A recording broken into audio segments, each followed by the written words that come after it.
en las que la descarga tampoco se debe realizar, o sea, la extracción nunca se debe realizar al principio ni al final. Y también están los acopios, en donde se deben extraer por lo menos 5 porciones de distintos puntos para que la muestra sea representativa. ¿Ya? También tenemos que se deben realizar un registro de cierta información.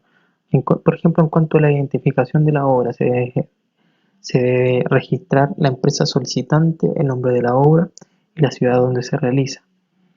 En cuanto a los antecedentes del hormigón, se debe indicar, por ejemplo, su aspecto, si es fluido, si es plástico o si bien es seco. También en cuanto a su textura, si es normal, este aspecto gravoso o es arenoso. El transporte y la colocación, sí, cómo se realiza en carretillas, en canoas, en cintas, mediante bomba, etcétera. Eh, ¿Qué tipo de elementos se va a hormigonar? La, bueno, en fin, una serie de información. Y con respecto a la extracción de la muestra, por ejemplo, a qué hora se realizó el muestreo, a qué hora se terminó,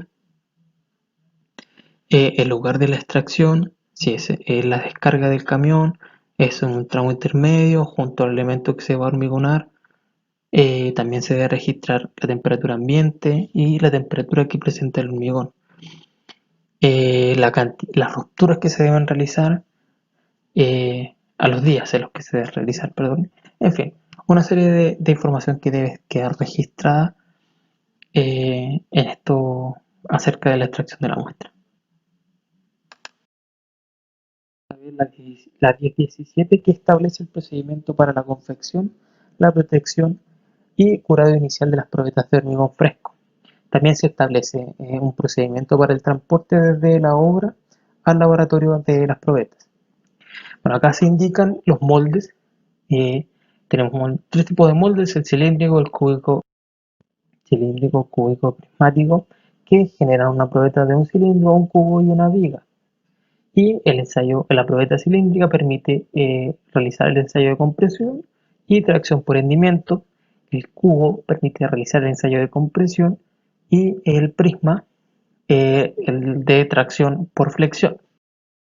La norma 1017 indica las condiciones que deben cumplir los moldes. Por ejemplo, se indica que estos deben ser estancos, deben tener una resistencia adecuada, deben ser inertes químicamente al hormigón y también deben ser capaces de evitar deformaciones. Todo con el propósito de generar una probeta en las mejores condiciones posibles para poder ser ensilladas. Así también se indica que las superficies interiores de los moldajes deben ser lisas, no deben presentar saltos ni tampoco hendiduras. Y también se debe cumplir con el paralelismo de las caras opuestas para las probetas prismáticas y las cúbicas, y eh, las caras adyacentes perpendiculares.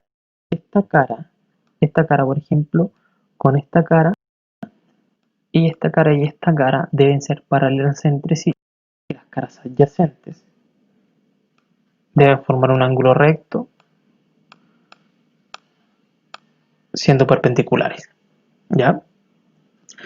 En cuanto a las dimensiones, se indica que el molde cilíndrico va a tener un diámetro de 15 centímetros y una altura dos veces el diámetro, es decir, 30 centímetros. La probeta cúbica generalmente es de 20 por 20, pero se ocupan eh, probetas también de 15 por 15 o de 10 por 10, y que se utilizan generalmente para ensellar hormigones de alta resistencia a compresión, claramente. Y las probetas prismáticas se indican que la norma indica que debe poseer una longitud entre 3 o 4 veces el lado de su cara cuadrada. Es decir, si tenemos una cara de 15 por 15, la longitud debe estar por lo menos entre 45 y 60 centímetros. La medida tradicional es de 15 por 15 por 53, por lo que estaría cumpliendo o cumple esta condición.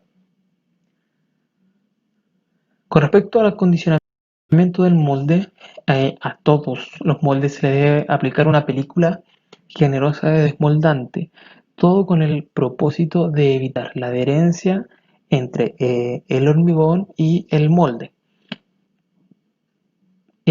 Todo se realiza para evitar primero que se fisuren las probetas al momento de desmoldarlas por la adherencia que se produce y también que se dañe el moldaje tratando de sacar el hormigón.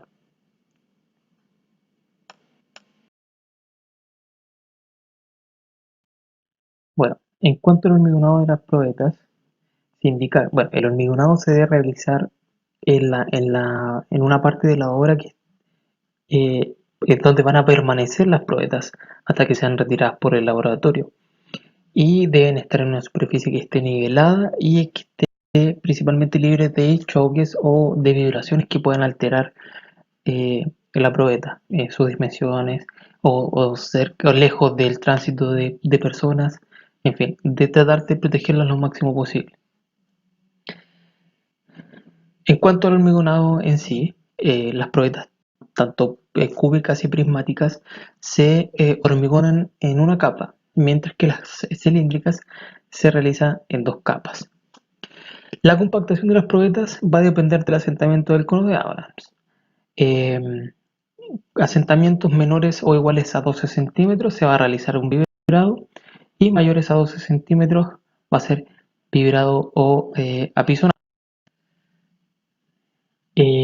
Bueno, el vibrado vamos a dibujar aquí en planta. Tenemos la probeta cúbica, la cilíndrica, un poco chueca, la prismática.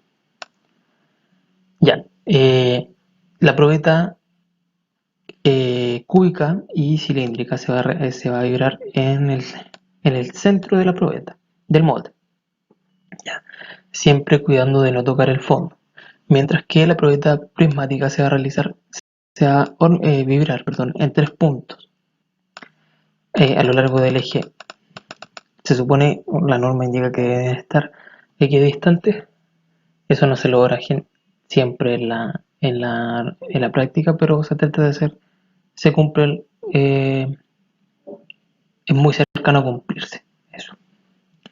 Eh, bueno, la diferencia de la cúbica y la prismática, la probeta cilíndrica, se debe vibrar dos veces porque se ponen dos capas, ¿cierto? Entonces vamos a vibrar una vez acá y ojo, no se debe tocar el fondo en ninguna ocasión y el vibrador tiene que apenas tocar la siguiente capa y se va a vibrar hasta que una delgada capa de lechada cubra la superficie del hormigón.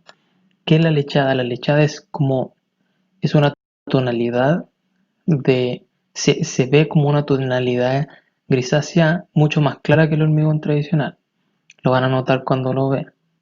¿Ya? Y otra cosa, es muy importante que al momento de vibrar siempre se dejen excesos de hormigón, porque al vibrarse las partículas y la mezcla de hormigón tiende a reacomodarse dentro de los moldes y esto tiende a bajar y no se le puede agregar más hormigón.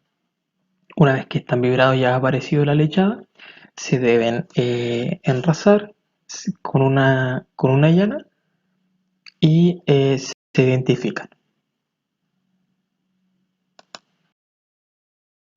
Aquí está la forma correcta de vibrar. Bueno, esta no, esta es la incorrecta. Por ejemplo, aquí se forma un ángulo. Eso no debe ocurrir. Y aquí esta es la forma correcta de vibrar perpendicular a la superficie. Perfecto.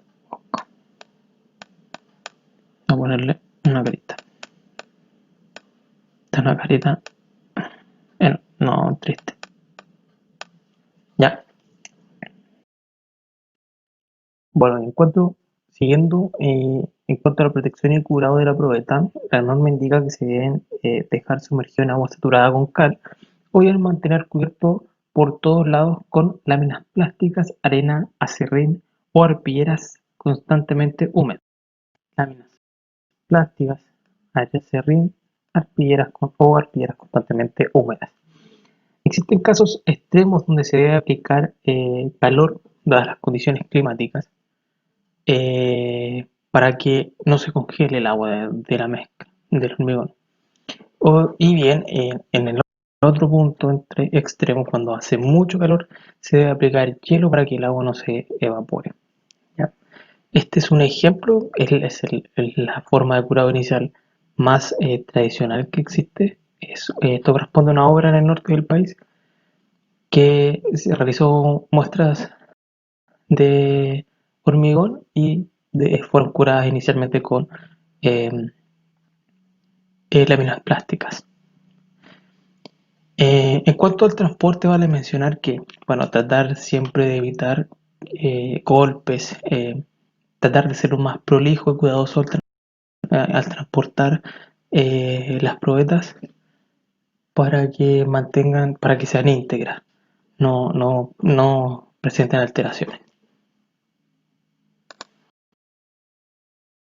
Bueno, en cuanto al desmolde, las probetas cilíndricas y cúbicas deben ser desmoldadas después de 20 horas y las prismáticas después de 44 horas. Luego de ser desmoldadas, las probetas deben mantenerse a una temperatura de 23 grados más o menos 2. Y generalmente se realiza en piscinas de curado, en las cuales se encuentran saturadas de cal y por un sistema de cañerías va recirculando el agua y con un termostato que va regulando y mantiene constante esta temperatura.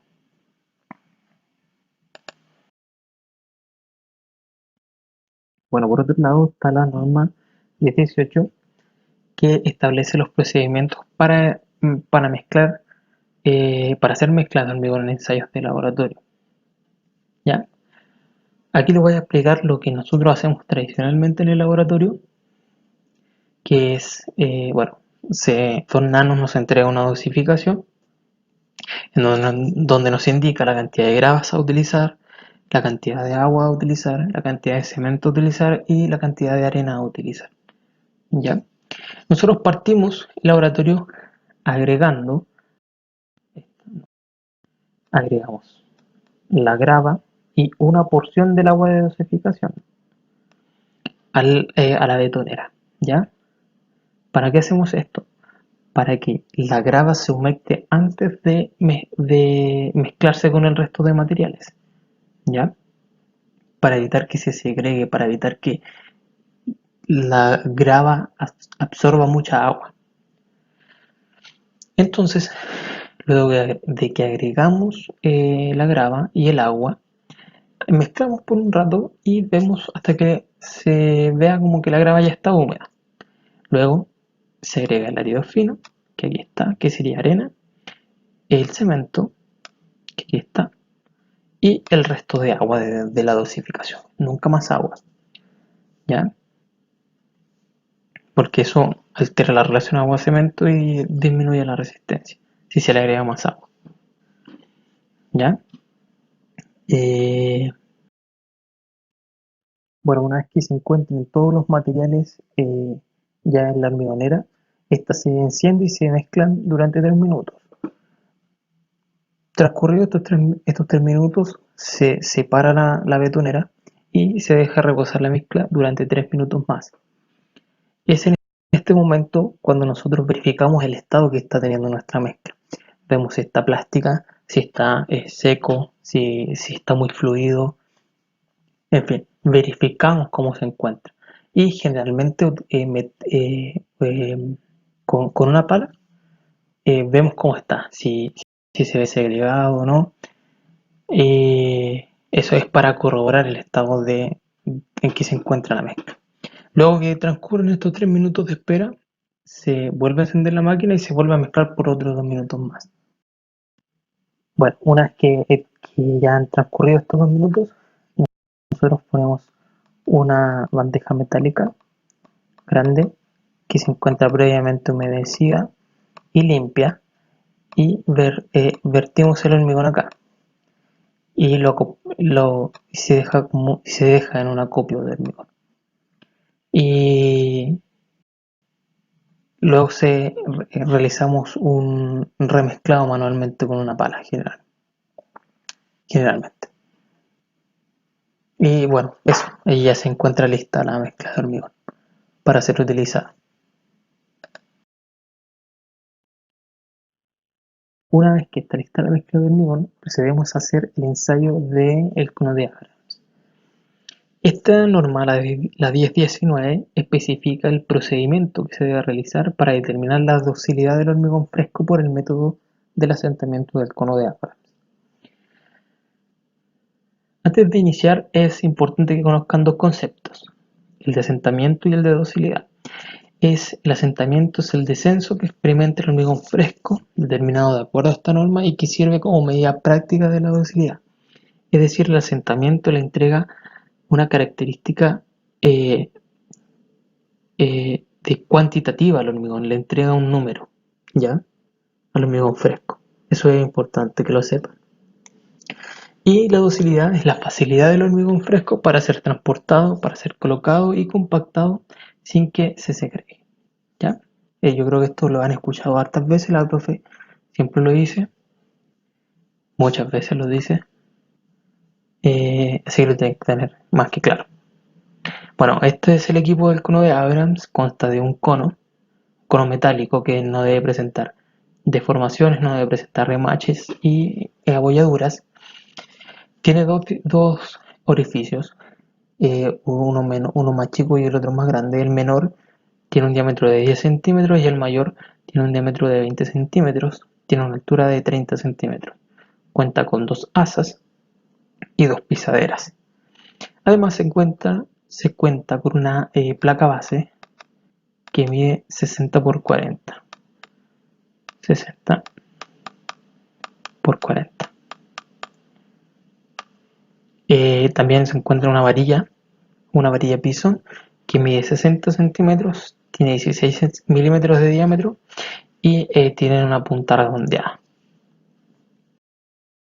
Bueno, vamos a conocer el procedimiento del cono de Abrams. Una vez que está lista la muestra de hormigón,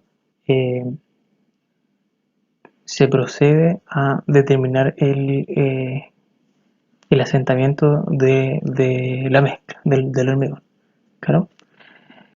Entonces, para ello, primero el laboratorista debe humedecer tanto la placa base como el cono de Abrams y la varilla, y también la puruña. ¿Con qué fin? Con el propósito de que el hormigón no pierda agua al estar en contacto con otros elementos, que los otros elementos no le quiten agua, ¿ya? Y que no se altere la relación de agua-cemento. Básicamente por eso. Bueno, el laboratorista, una vez que ya tiene humedecido los materiales, posiciona la placa base lo más cerca posible del acopio de hormigón y ubica sus pies sobre las pisaderas. O sea, posiciona el cono y pone sus pies sobre las pisaderas. Una vez que pone los pies en las pisaderas, no debe moverlo más. Ya en toda la duración del ensayo. Este ensayo consiste en agregar hormigón en 3 capas y apisonar cada capa con 25 golpes. Entonces, y cada capa debe presentar igual volumen.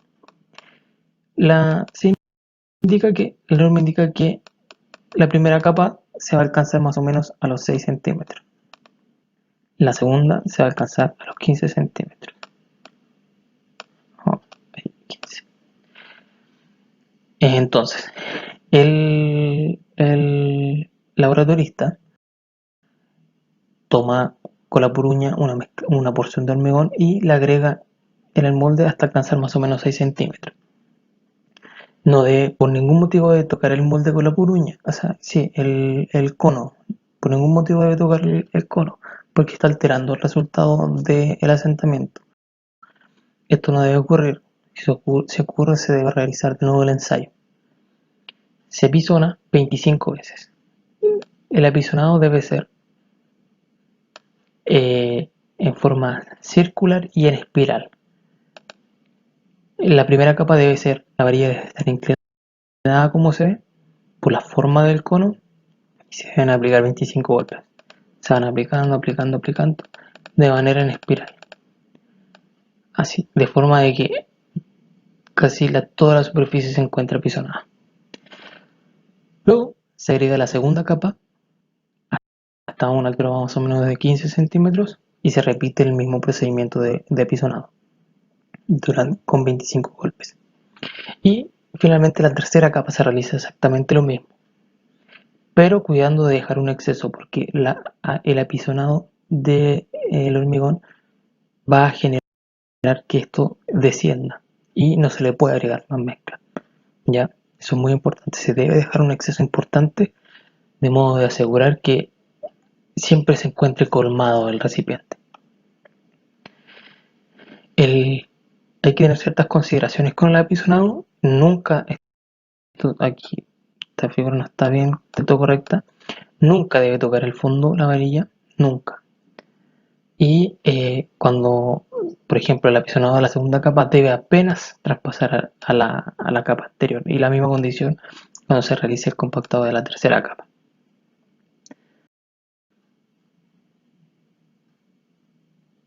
Y bueno, se sigue luego con el procedimiento del enrasado. Luego, el operador, el laboratorista enrasa con la varilla en forma cerrada, o sea, va haciendo esto, de aquí para allá, de aquí para allá, hasta que deje una superficie lisa.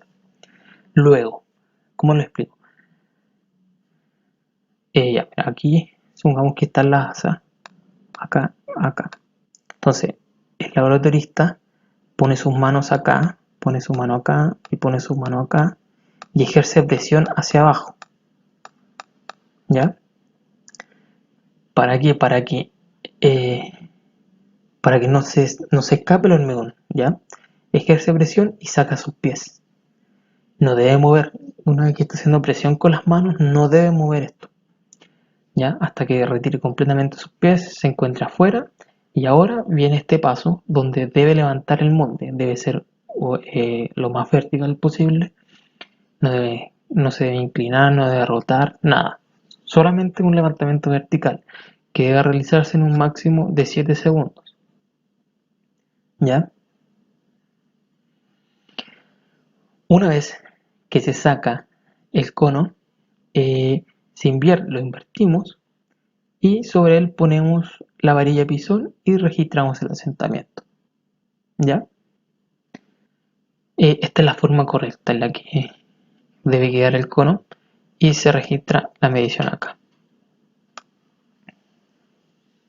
Ese es el asentamiento. Esa es la medida cuantitativa que se le otorga al hormigón. Bueno, pero no siempre las formas de asentamiento son las correctas, son las más óptimas. Nos podemos encontrar, por ejemplo, con esto, donde claramente se ve que esto es un desastre, en verdad, ¿cierto?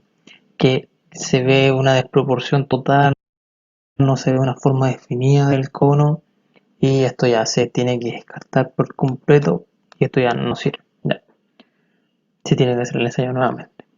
Pero también nos podemos encontrar con esta situación donde se presenta un desnivel y podemos identificar claramente un punto más alto y uno más bajo.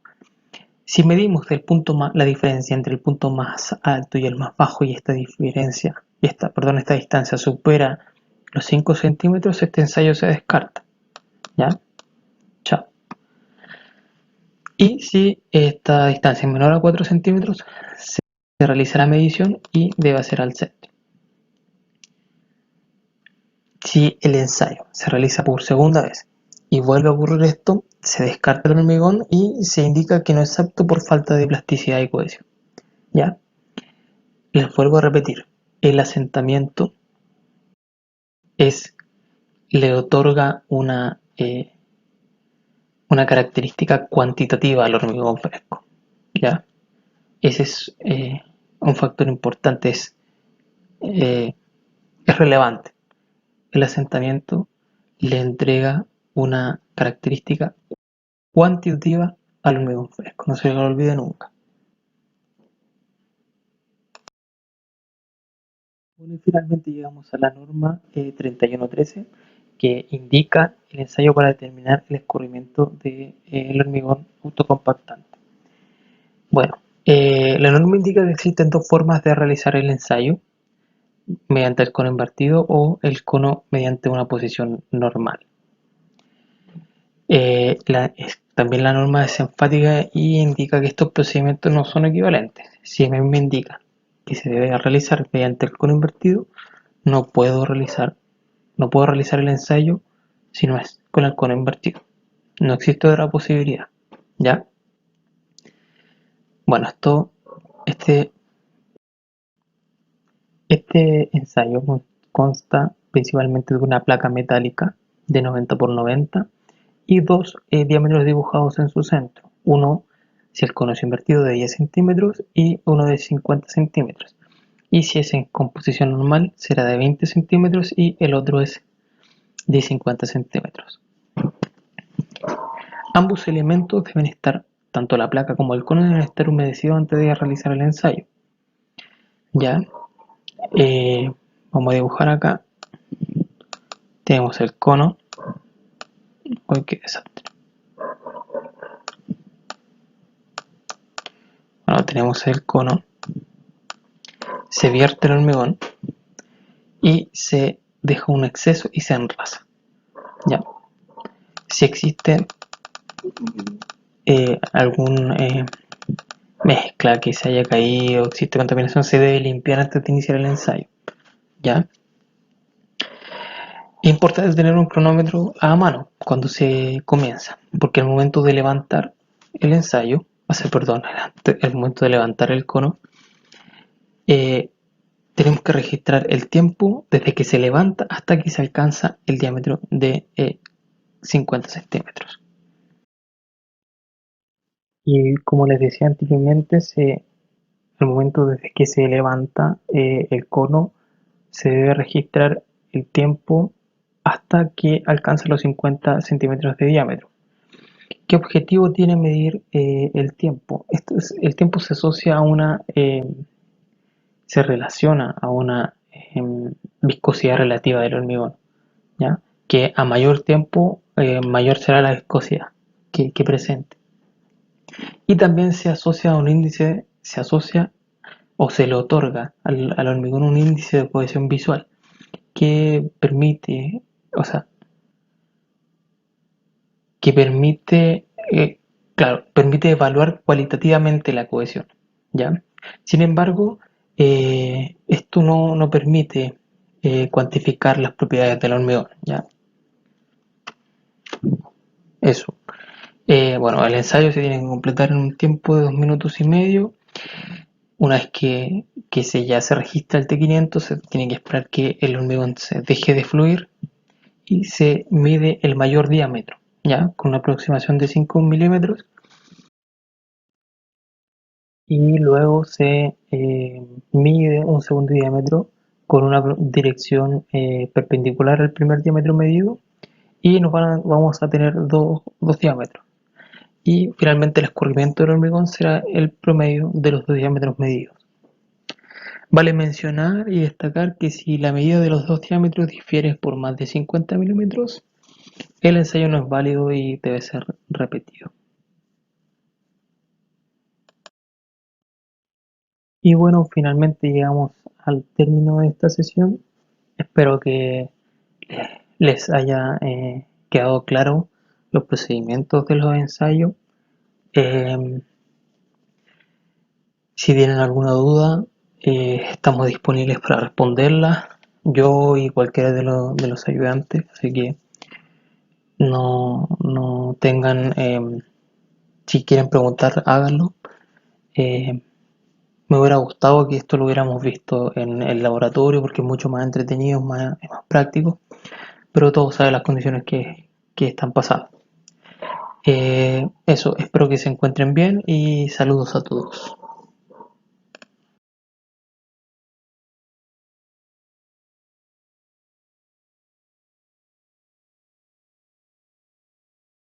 ¡Hala! No cabe ni una, yo creo. Déjale, que le hace ilusión, hombre. Vamos.